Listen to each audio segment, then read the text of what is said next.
मित्रांनो, तुम्हाला तर माहिती आहे आरक्षणाचं भूत सध्या सर्वच पक्षांच्या मानगुटीवर बसलेलं आहे। यामधून कुठलाही पक्ष सुटलेला नाही, म्हणजे सत्तेतला असेल किंवा विरोधातला असेल। त्याच्यामध्ये राष्ट्रवादी शरद पवार गट असेल आणि त्याच्यामध्ये फुटीरवादी राष्ट्रवादी अजितदादा पवार गट असेल, त्याच्यामध्ये शिवसेना उद्धव ठाकरे गट असेल, त्याच्यामध्ये शिवसेना शिंदे साहेब गट असेल, भारतीय जनता पार्टी असो किंवा काँग्रेस असो किंवा मग दुसरे कुणीही असो, याच्यामधून कुणीही सुटलेलं नाही। आरक्षणाचं भूत सध्या तरी सर्व पक्षांच्या मानगुटीवर बसलेलं आहे। कुणी सुद्धा स्पष्टपणाने मराठ्यांची बाजू घेत नाही असं आपल्याला दिसून येत आहे। म्हणजे मराठ्यांना आरक्षण हवंय ओबीसी मधून, ओबीसी म्हणतात आरक्षण द्या, पण त्यांना वेगळं आरक्षण द्या, ओबीसी मधून नाही। सर्वच पक्षांची भूमिका सध्या तरी अशी राहिलेली आहे की मराठ्यांना आरक्षण पाहिजे किंवा द्या, देऊ नका असं कुणीच म्हणत नाही, पण ओबीसींच्या आरक्षणाला धक्का न लावता। पण मुद्दा असा आहे की ओबीसींच्या आरक्षणाला धक्का न लावता मराठ्यांना आरक्षण भेटू शकतं का? तर बिलकुल नाही। ते घटनेमध्ये टिकू शकत नाही, त्याला संविधानामध्ये काहीही आधार नाही। 50% वरती तुम्ही आरक्षणाची मर्यादाच वाढवू शकत नाही। हा सर्वात महत्वाचा आणि सर्वात ठळक मुद्दा आहे। प्रत्येकाने हा सांगण्याचा प्रयत्न केलाय। बाळासाहेब आंबेडकर म्हटले की माझ्याकडे फॉर्म्युला आहे, पण फॉर्म्युला कधी शेवटपर्यंत सांगितला नाही। शरद पवारांनी अनेक वेळा सांगितलं की मराठ्यांना आरक्षण मिळू शकत नाही किंवा मराठा आरक्षणाचा जो भट्ट्याबोळ झाला या महाराष्ट्रामध्ये, ते फक्त त्याला कारणीभूत शरद पवार आहेत। पण पवारांनी त्याला बगल देऊन हा मुद्दा डायव्हर्ट करण्याचा सतत प्रयत्न केला।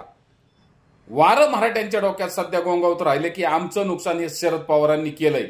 नारायण राणेच्या कालखंडामध्ये आरक्षण दिलं होतं 15% मधून, ते हायकोर्टामध्ये सुप्रीम कोर्टात टिकलं नाही, त्याच्यावरती अपील केलं गेलं।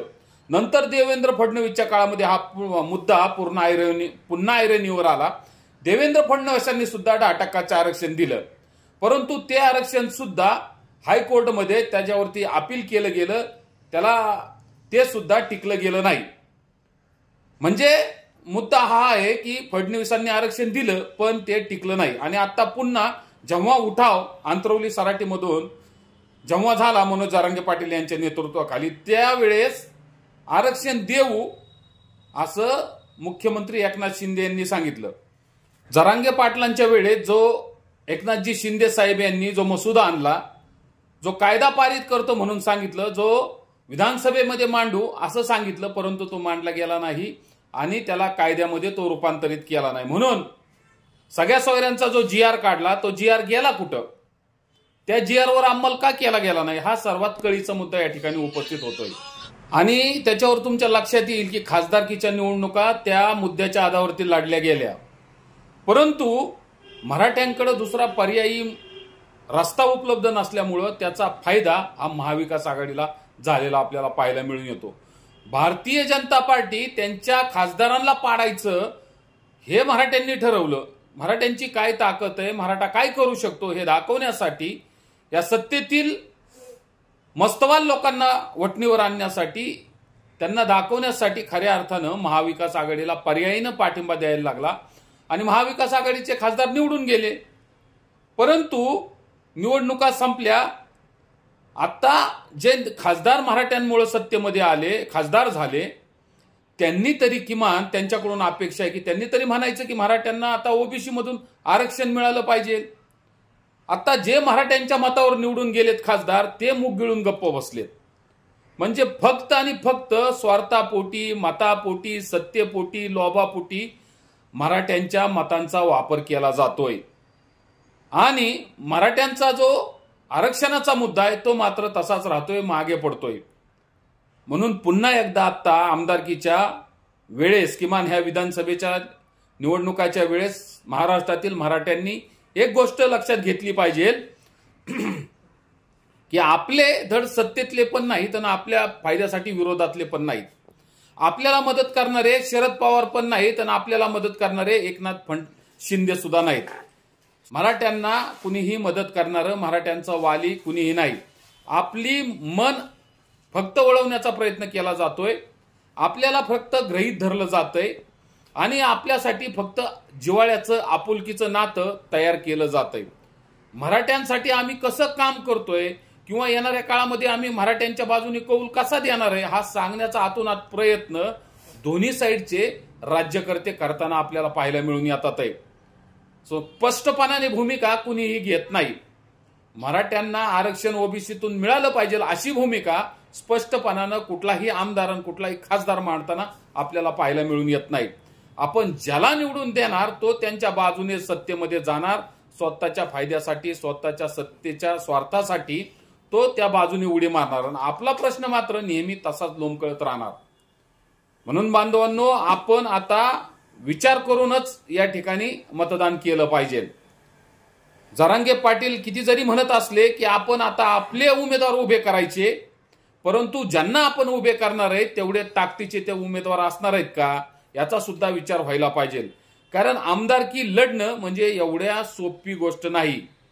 उचलली जीभ लावली टाळ्याला असला तो प्रकार नाही। बरेच जण इच्छुकही असतील, बरेच जण या वाहत्या गंगेमध्ये हात धुण्याचा प्रयत्नही करतील, परंतु आपण ज्याला उभे करू किंवा मराठा समाजाच्या वतीने जो आमदार म्हणून पुढे केला जाईल, जरांगे पाटील ज्याची सोबत करतील किंवा ज्याला उमेदवार म्हणून पुढे करतील त्याच्या सोबत मराठा समाज ताकदीने उभा राहणार आहे का, तो तेवढा निष्ठावान आहे का, पुढे जाऊन तो मराठ्यांची बाजू विधान भवनामध्ये मांडणार आहे का, मराठ्यांना ओबीसी मधून आरक्षण द्या असं तो स्पष्टपणाने बोलणार आहे का, याची सुद्धा सहनिशा जरांगे पाटलांनी करायला पाहिजे।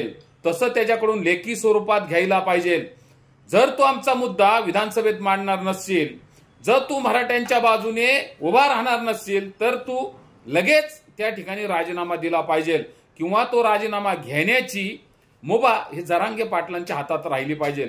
त्याची सूत्र आपल्या हातात ठेवावी लागतील, नाही तर मग अशा लोकांना पाठीशी घालून काही उपयोग होणार नाही, अशा लोकांना निवडून देऊन काही उपयोग होणार नाही। हे गणित आपण कायमस्वरूपी आता लक्षात घेतलं पाहिजे।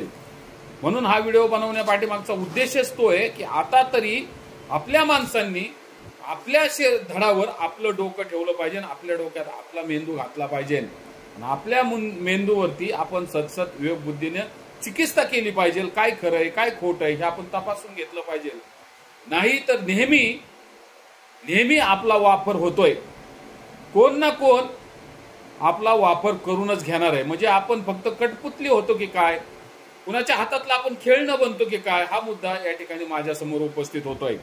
म्हणून संपूर्ण समाज बांधवांना विनंती आहे की हा मुद्दा विचारात घेऊनच आमदारकीच्या निवडणुकांना आपण सामोरं गेलं पाहिजे किंवा कुणाला आपण उमेदवारी द्यायची हे आपण मिळून ठरवलं पाहिजे।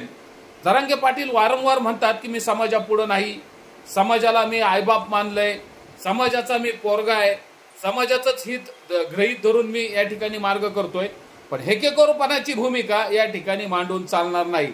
मी म्हणतोय तेच खरं, मला वाटतंय तेच खरं, असलं बिलकुल चालणार नाही।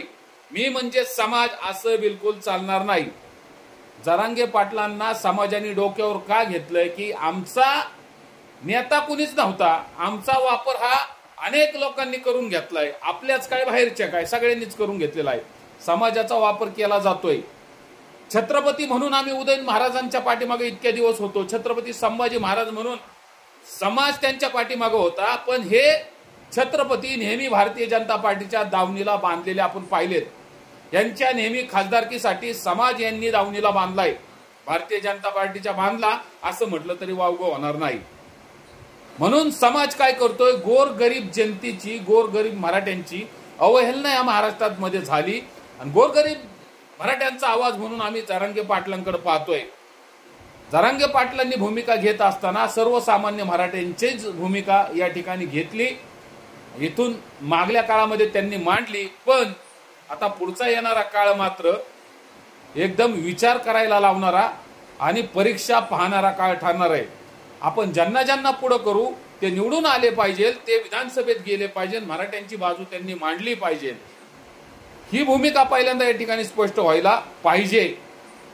पण जे उमेदवार देणार आहे तो पण तेवढा ताकदीचा पाहिजे, तेवढा बलाढ्य पाहिजे। 4 फ्लॅग जर गावात लावायची वेळ आली, तालुक्यात लावायची वेळ आली तरी त्याला लावते आले पाहिजे। त्याच्या जर काहीच नसेल, त्याचं जर हातावरचं पोट असेल तर मग तो आमदारकी लढवणार कसा, मग त्या तालुक्यातला समाज त्याला सपोर्ट करणार आहे का? हे पण चित्र या ठिकाणी क्लिअर व्हायला पाहिजे. कारण साम दाम दंडभेद साऱ्या नीतींचा वापर या निवडणुकीमध्ये करायला लागतो. तेवढी प्रामाणिकपणे फळी कार्यकर्त्यांची त्या उमेदवाराच्या पाठीमागं पाहिजे.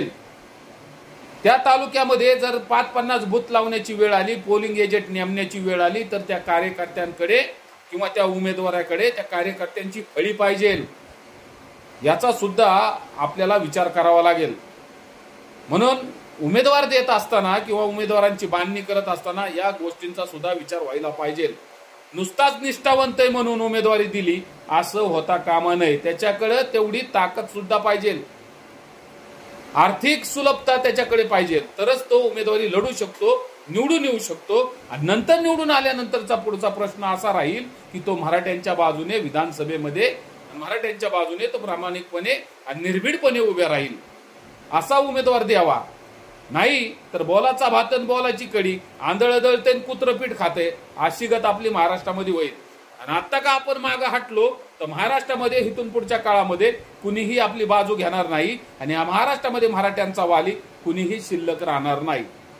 आजच आरोप प्रत्यारोप केले जातात, त्यामुळं सर्व सलोखून आणि पारखून आपल्याला पाहायला पाहिजे. प्रत्येक पाऊल आपल्याला चापसून ठेवावं लागेल. म्हणून बांधवांना विनंती आहे की जे कोणी हा व्हिडिओ पाहत असतील, जे कोणी या मराठा आरक्षणाच्या बाजूने असतील, त्यांनी हा विचार पुढे न्यायला पाहिजे आणि तो सर्वांपर्यंत पोहोचला पाहिजे, हीच अपेक्षा आहे. म्हणूनच हा व्हिडिओ बनवलाय. बाकी आपण सर्व सुज्ञ आहात, माझ्यापेक्षा आपल्याला जास्त कळतं असं मी या ठिकाणी गृहीत धरतो. पण मला जे वाटतंय ते मी प्रामाणिकपणे मांडण्याचा या ठिकाणी प्रयत्न केलाय. बाकी कुणाला पटो ना पटो, आपली भूमिका मराठा म्हणून ही असणार आहे.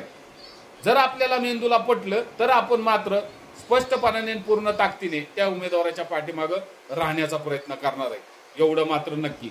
मग सर्व पक्ष आणि कार्य सगळं बाहेर, फक्त एक मराठा कार्यकर्ता म्हणून, प्रामाणिक छत्रपतींचा मावळा म्हणून आम्ही इथून पुढच्या काळात काम करणार आहे, निष्ठेने करणार आहे. पण उमेदवार सुद्धा तेवढाच निष्ठेने असलायला पाहिजे, एवढीच माफक अपेक्षा आहे. धन्यवाद. जय जिजाऊ, जय शिवराय.